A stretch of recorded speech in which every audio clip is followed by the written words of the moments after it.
Hi guys, welcome to my channel. This is ShellyMarie on ShellyMarie the Journey, and I just wanted to do a really quick update because today started off really well. I didn't have loads of sleep, but I woke up and was just kind of ready for the day.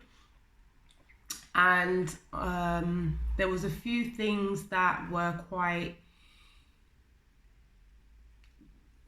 emotional, and I could feel how much energy it took to go through those emotions and just try to be okay, if that makes sense.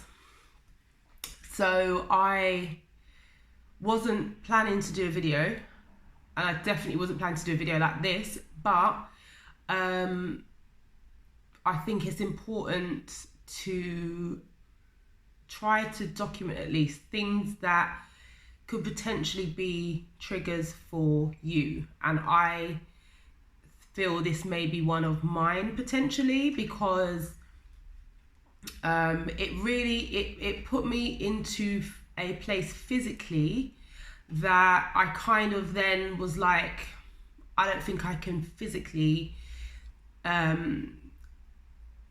the oomph to get up and do the remaining things that I need to do. And it's probably just the emotions draining my energy source. And like you guys know, it's almost like you have got a reduced amount of energy in comparison to what we may deem to be like a normally relatively healthy person.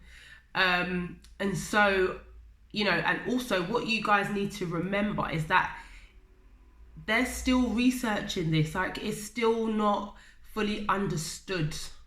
And so the things that we're reading and the things that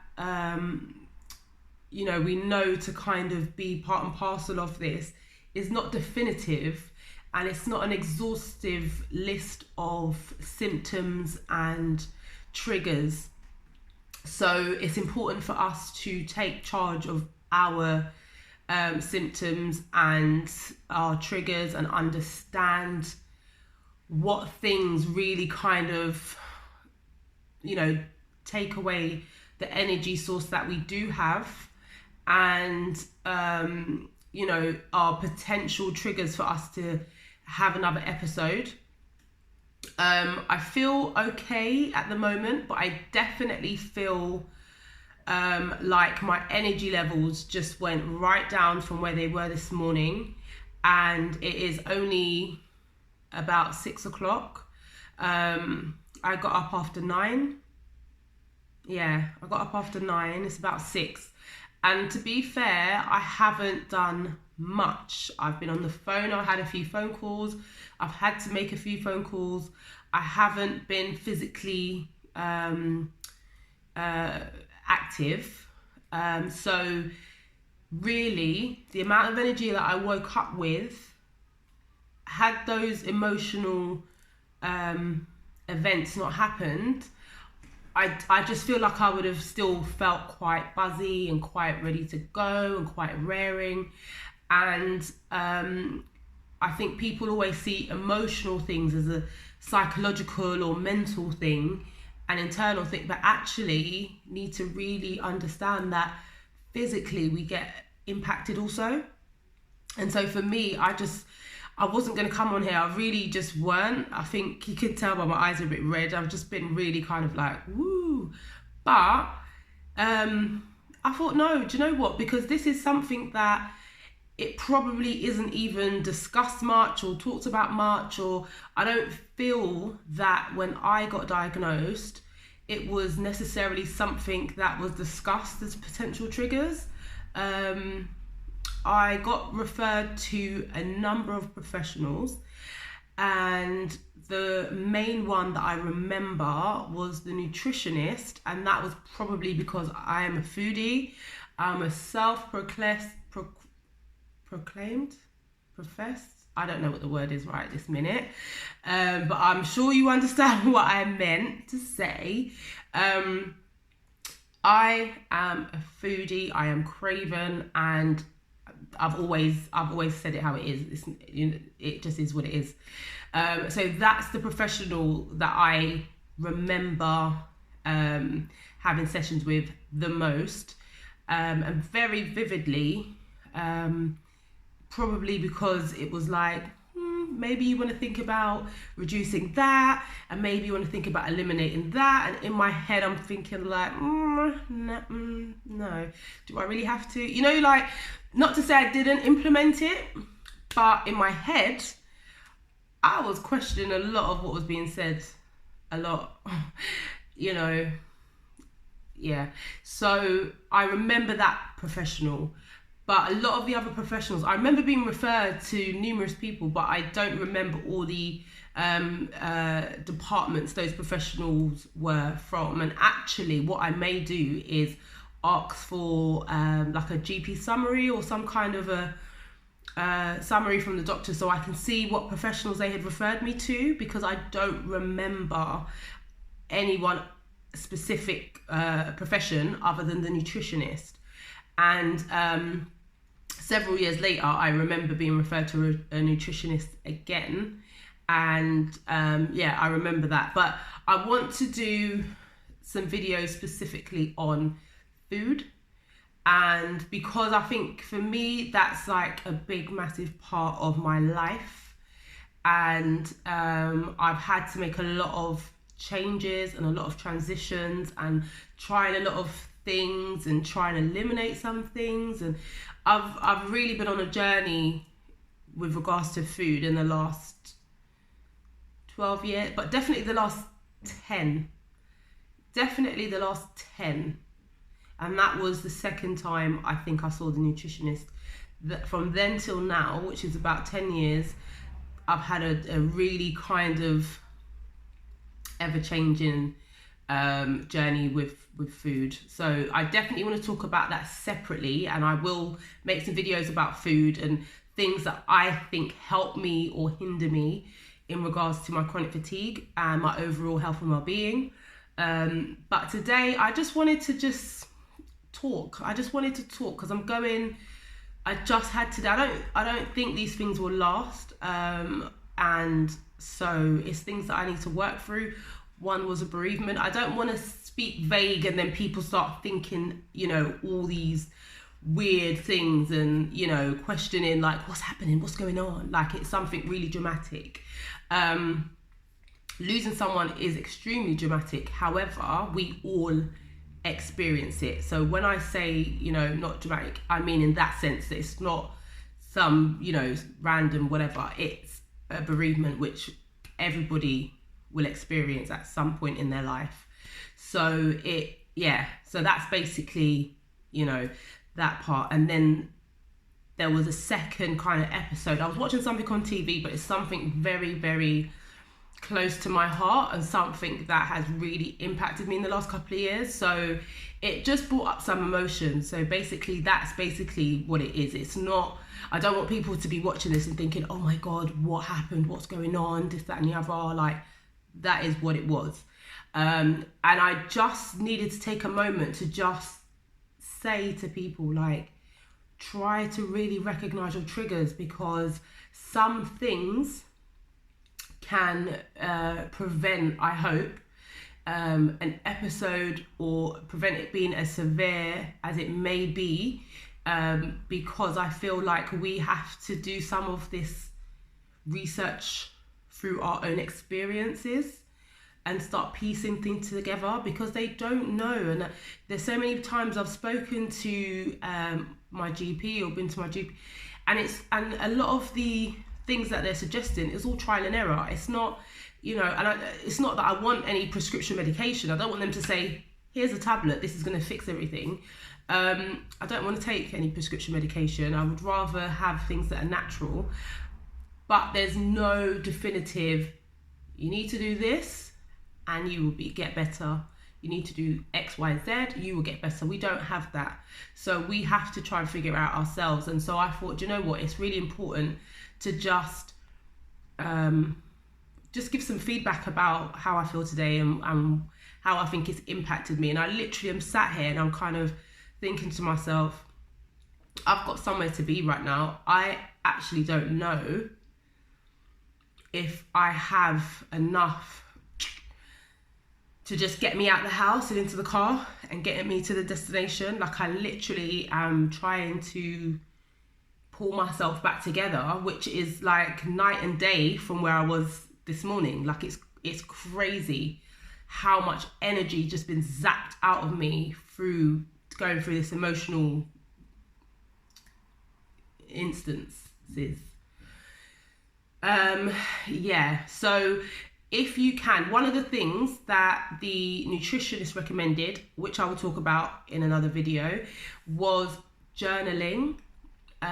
His purpose for that specifically was about making a diary of the types of food I was eating, what times I was eating them, so that he could analyze that and give me some suggestions on things that he felt may help. I will talk about that in another video. But journaling generally, writing things down generally, because you forget, we all forget, we're all human, and life is hectic. And especially if you have, children, you have a lot of responsibilities, you have an extremely demanding job, you have, you live in a fast-paced city or society like I do. I'm here in London and it is fast-paced. If you've got all of the above or anything equivalent, then you thinking you're going to be able to remember the time when you felt sad, and the time when your energy felt particularly low, and the time when you had an episode and how long it lasted for and how severe it may have felt, how many of the smallest little tasks you were able to do or not able to do at that time. Give yourself a few weeks, a few months, a few years. You're not going to remember the specifics. Like, it's very unlikely. So what I would say is to journal, keep a diary, really try to note down as soon as you may be headed into an episode, as soon as you're finding yourself in an episode, try your hardest to write down how you're feeling, what the situation is, try to really get it down on paper. Make sure you put in dates.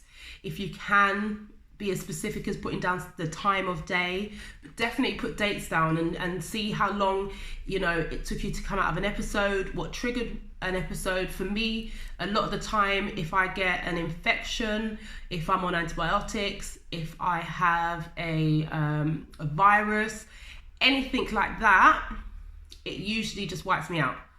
So, and a lot of the time, I think my recovery takes longer if I was already kind of running on empty before I got sick. So, that's just me kind of making note of those periods of time and kind of piecing it together over the last 12 years. But yeah, so that's all I wanted to say. Just be mindful of your triggers, be mindful of, things that you do that really pick up your energy, things that you do that help to speed up your recovery process, anything like that. Then I would say jot it down, keep a diary, keep a journal, make notes, whether in your phone, on a paper diary, whatever. And if you already have been doing this, then please let us know in the comments how you're finding it. Is it as useful as you thought it would be before you started? If you are doing it and you've been consistent, what's helped you stay consistent? What tips can you give to us? Like, I'm someone who I understand the usefulness of it and I do journal. I just am not consistent at doing it. I think sometimes when my energy is lacking or definitely when I'm in an episode, I really struggle to keep up to date with it, but I try to push through. But when I'm really lacking, if there's other small tasks that I feel like I can just manage to do, the journaling is usually something that kind of takes a back seat, because it demands of you. You know, if you have to sit and really start to unpick, and sometimes you're journaling and other things come up, and I don't know if subconsciously it's that kind of fear of, okay, I'll start journaling, what might come up for me, and that again might take you down another path. So I am not yet fully consistent at journaling, but I do understand the importance of doing it and the usefulness of doing it, and so I would definitely recommend that.